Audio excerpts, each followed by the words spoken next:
বিষয়টা অনেকটা অনুমিতই ছিল।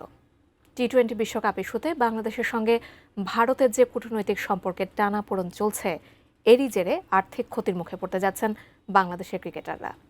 সাম্প্রতিক বিতর্কের কারণে বিশ্বকাপের আগে লিটন দাসদের সঙ্গে চুক্তি স্থগিত রাখল ভারতের ক্রীড়া সরঞ্জাম তৈরির প্রতিষ্ঠান। কতদিনের জন্য এই চুক্তি স্থগিত রাখা হয়েছে? আদৌ কি এই চুক্তি নবায়ন করা হবে? বিস্তারিত জানাচ্ছেন বদিউজ্জামান মিলন।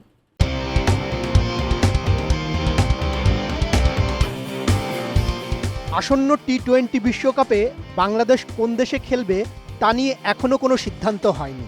তবে বাংলাদেশের ক্রিকেটারেরা এরই মধ্যে একটি বড় সমস্যায় পড়েছে। সাম্প্রতিক বিতর্কের জেরে ক্রিকেটারদের সঙ্গে স্পন্সরশিপ সংক্রান্ত চুক্তি স্থগিত করে দিয়েছে ভারতীয় সংস্থা। এর ফলে স্বাভাবিকভাবেই আর্থিক ক্ষতির সামনে বাংলাদেশের ক্রিকেটাররা।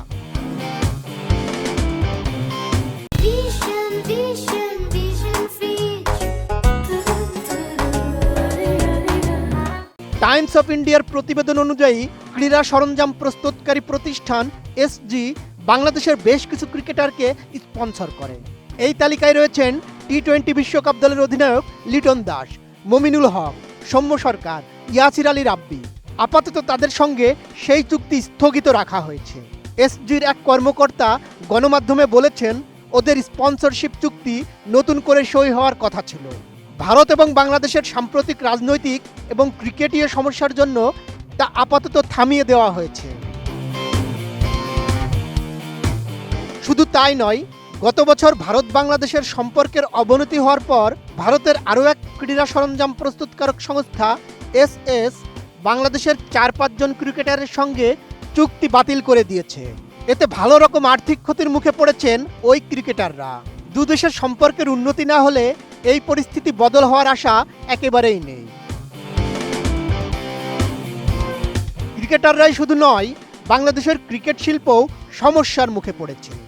এক সূত্র বলেছেন, ক্রিকেটারদের চুক্তি স্থগিত হয়েছে তো বটেই, রাজনৈতিক অস্থিরতার কারণে বাংলাদেশের ক্রিকেট শিল্পও বেশ সমস্যায়। বাংলাদেশে গত 6 মাস ধরে কোনো রকম ক্রিকেট সরঞ্জাম পাঠাচ্ছে না এসজি। বাংলাদেশের বিভিন্ন প্রতিষ্ঠানে তৈরি খেলাধুলার পোশাক এসজি সহ ভারতের বিভিন্ন প্রতিষ্ঠানে বিক্রি করা হতো। গত 1 বছরে সেই সংখ্যাও যথেষ্টভাবে কমে গেছে।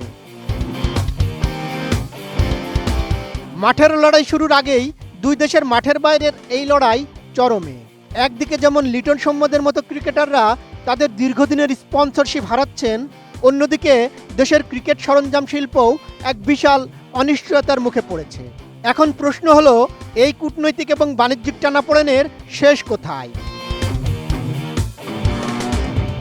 বদিউজ্জামান মিলন, এটিএন নিউজ।